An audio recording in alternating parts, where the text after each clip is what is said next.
ce sentiment que nos supporters ne puissent pas se tenir. Très mal à l'aise lorsqu'on m'interroge sur le président Aldiger. Bonjour, je suis Laurent Salle, gérant du restaurant L'Aranza, plage de la Madrague Anglette. Je suis ancien joueur du Biarritz Olympique et de l'Aviron Bayonnais et je souhaite aux deux équipes ainsi qu'aux deux maires de chaque ville un très bon derby. Donc c'est à Pau. Dans une excellente ambiance et de liesse, vous pouvez l'imaginer, parce que évidemment l'accession au top 14, et moi je comprends parfaitement d'ailleurs de ce point de vue, l'engouement qu'il y a du côté du Biarritz Olympique, l'accession au top 14 est un moment exceptionnel. Je suis allée à Montpellier. Il y avait quelques fans. Heureusement qu'on avait des fans du BO que j'avais juste au-dessus de moi qui faisaient un bruit très important, une liesse qui marquait une joie tout à fait débordante et voilà, qui a permis d'accompagner ce moment qui a été un petit peu compliqué. On n'est pas resté sur cette défaite et on s'est dit allez, on attend la semaine prochaine et on s'y prépare. L'engouement, ça va être aussi ailleurs que sur le stade, puisque aussi bien beaucoup de personnes ne pourront pas se rendre au stade, compte tenu de ces restrictions. Et donc, je l'espère d'ailleurs encore dans les cafés et les restaurants, que certains pourront regarder ce match. Je ne comprends pas que l'on puisse avoir ce sentiment que nos supporters ne puissent pas se tenir dans un bar à regarder un match. Alors, donc moi j'ai fait savoir à monsieur le préfet et à monsieur le sous-préfet du fait que effectivement cette mesure me paraissait excessive. D'ailleurs, je ne pense pas qu'elle soit si efficace que cela, parce que si les personnes ne sont ni à la fan zone de Bayonne, et on n'aura que 1500 personnes, environ. Et si ces personnes-là ne peuvent pas se trouver dans un café ou un restaurant, sachant que les cafetiers restaurants savent parfaitement faire respecter les règles sanitaires, j'en suis témoin, eh bien ça veut dire que ces personnes se retrouveront dans leur domicile, dans des studios, dans des T2, des T3, où, à mon sens, les règles sanitaires seront encore moins respectées. Je partage tous les propos de Jean-René Etchegaray. Je pense que c'est contre-productif. Après des mois de confinement, avec cette joie, parce que le rugby c'est la fête et c'est un partage, nos restaurateurs, nos cafetiers ont démontré avec quelle exemplarité ils ont su réouvrir depuis la dernière phase du confinement. Je pense qu'il faut faire confiance. De toute façon, il y aura des débordements, que ce soit des débordements sauvages entre guillemets ou à l'extérieur. Moi, je pense qu'il faut faire confiance aux acteurs économiques, aux supporters. Nous sommes encore en train de réfléchir sur la possibilité d'avoir une fan zone, puisqu'elle ne pourrait pas être plus de 400 personnes, il faudrait la faire en centre-ville. C'est une fête qui est très spéciale. Je dirais que les Bayonnais sont nos voisins, nos amis, et donc c'est un combat fraternel entre villes qui sont qui sont toujours en train de jouer aux chats et aux chiens, même si je compte beaucoup d'amis bayonnais.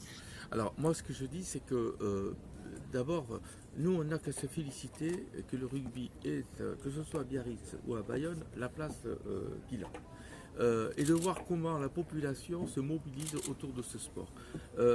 Ça c'est très positif. Alors évidemment, nous on ne peut pas souscrire aux formes d'excès que l'on trouve chez certains supporters, mais ils sont très minoritaires. Voilà, c'est deux clubs qui sont tout aussi respectables l'un que l'autre. Et ce que moi je souhaiterais, c'est que tous ceux qui vont participer à cette grande fête du sport et du rugby aient conscience qu'avant tout, on fait partie de la même communauté. Je suis toujours très mal à l'aise lorsqu'on m'interroge sur le président Aldiger parce qu'il a une personnalité très particulière. Aujourd'hui, on ne peut que louer en tout cas le travail sportif qu'il a fait et là où il a amené le club. Lorsque je dialogue avec lui, je lui rappelle souvent l'éthique du rugby. Et il y a beaucoup d'anciens autour de lui qui sont là aussi. C'est quelqu'un qui sait entendre un certain nombre de choses aussi et qui sait retrouver les mots et les comportements qu'il faut lorsque les enjeux sont importants. Donc je fais confiance que pour ce moment aussi important qu'un derby et une montée possible en top 14, le président du BOPB aura un comportement exemplaire et aura de la mesure dans ses propos. Écoutez, le contexte du derby est toujours un contexte très particulier. Il est là plus particulièrement parce que, imaginez cette alchimie qui fait que finalement on soit aujourd'hui à se retrouver, le Biarritz Olympique et l'Aviron Bayonnais, à s'opposer pour pouvoir donc se maintenir dans un cas ou accéder dans l'autre cas au top 14. L'enjeu est considérable, évident. Moi je souhaite que les présidents aussi puissent aussi porter cette voix de la raison. Je crois que le président Taïeb fait ce qu'il faut dans cette direction. C'est à démontrer. C'est vrai que si on prend l'indicateur financier, la réponse est bien évidemment non. Si on prend l'indicateur de la passion, l'indicateur de ce qui a fait la raison de vivre de ces deux clubs depuis plus de 100 ans, la réponse est oui. Il nous faut peut-être travailler sur des modèles économiques différents, mais c'est vrai que ces modèles aujourd'hui nous échappent. Le top 14 aujourd'hui nous entraîne vers des montants qui sont plus proches de ceux du football que de ceux du rugby il y a quelques années, et ça bien évidemment on ne peut que le déplorer. En tout cas moi il y a des choses que je ne sais pas faire, peut-être le président Tchegaray sait mieux faire que moi. Donc pour atteindre un niveau je dirais presque toulousain, en tout cas 30 millions d'euros, moi je le dis, je ne sais pas faire. Moi, je crois qu'il faut surtout se poser la question de savoir s'il est raisonnable qu'on soit comme ça, gagné par ce modèle économique un peu fou. Moi, je condamne un peu ce modèle économique.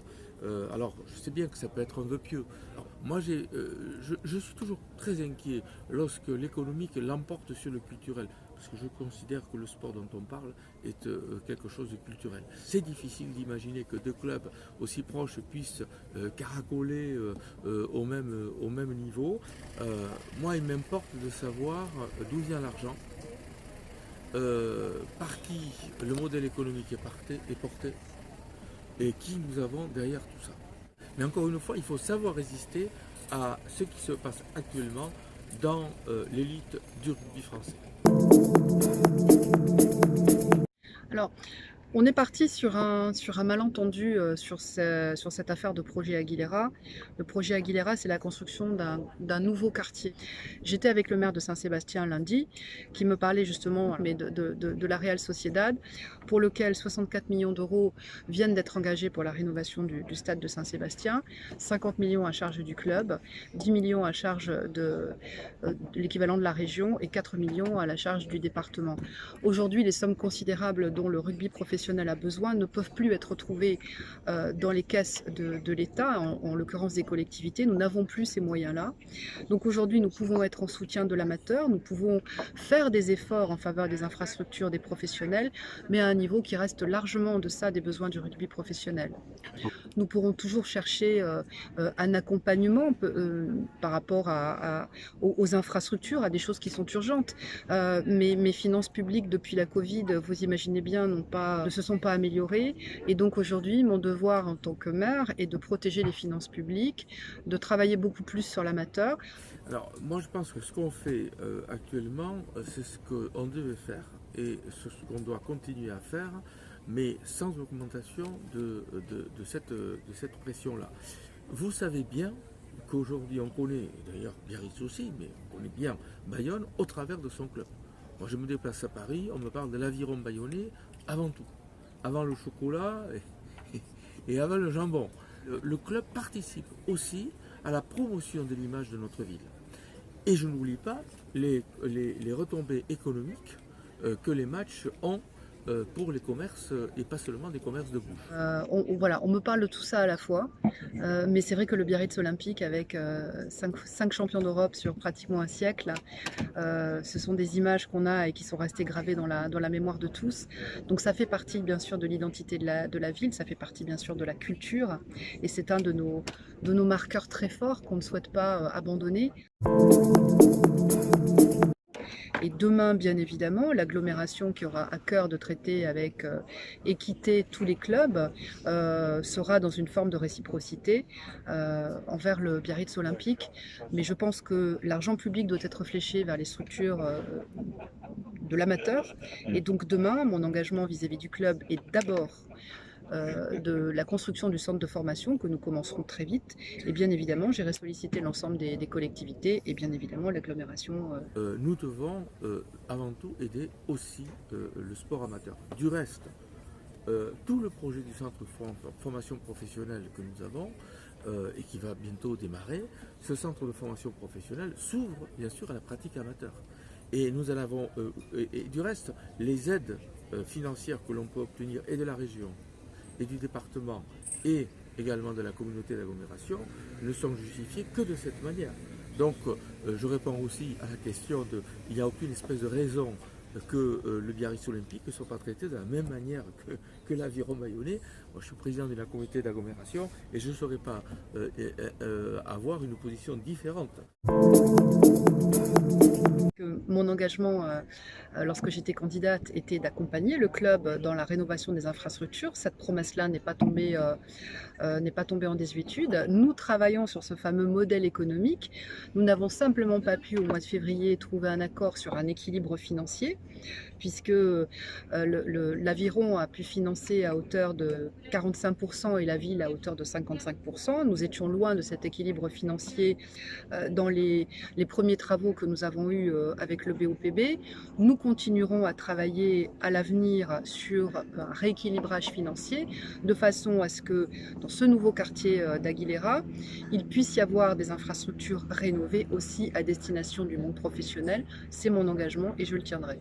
Peut-être est-ce qu'il faut sortir de la vision traditionnelle et imaginer que nos infrastructures sportives puissent être utilisées aussi à d'autres fins, d'autres utilisations, ce qui pourrait justifier les sommes très importantes qui sont mises aujourd'hui dans nos infrastructures sportives. Donc il nous faut ce temps de réflexion, en tout cas à Biarritz, de façon à pouvoir nous engager dans des travaux et se dire que peut-être dans 4 ans, le nouveau stade Aguilera ne sera pas un stade qui accueillera que du rugby professionnel et donc nous pourrons justifier cet engagement financier. Cette tribune a été livrée dans des conditions records. C'est une très belle tribune. J'espère que les supporters pourront très prochainement aller sur cette tribune et se rendre compte de ce que le rapport au jeu aura été complètement modifié par ce grand chantier. Voilà. Donc le contexte sanitaire n'a pas contrarié notre projet immobilier, il a contrarié par contre très sérieusement la saison sportive. Je vais vous faire un pronostic tout à fait subjectif. Je pense que le match va être un match très très serré. Je ne sais pas pourquoi je vois un match qui se prolonge, mais je vois le Biarritz Olympique en capacité de gagner.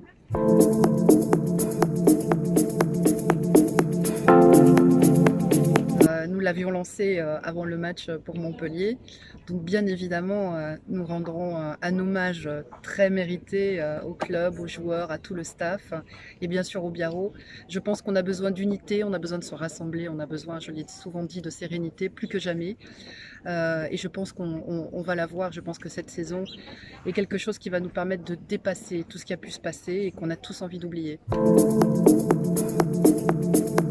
Écoutez, j'ai répondu favorablement à l'invitation du président Aldiger qui m'a invité. Je remercie chaleureusement le président Taïeb pour l'élégance de son geste, mais je suis ravie de pouvoir répondre favorablement à l'invitation du président Aldiger.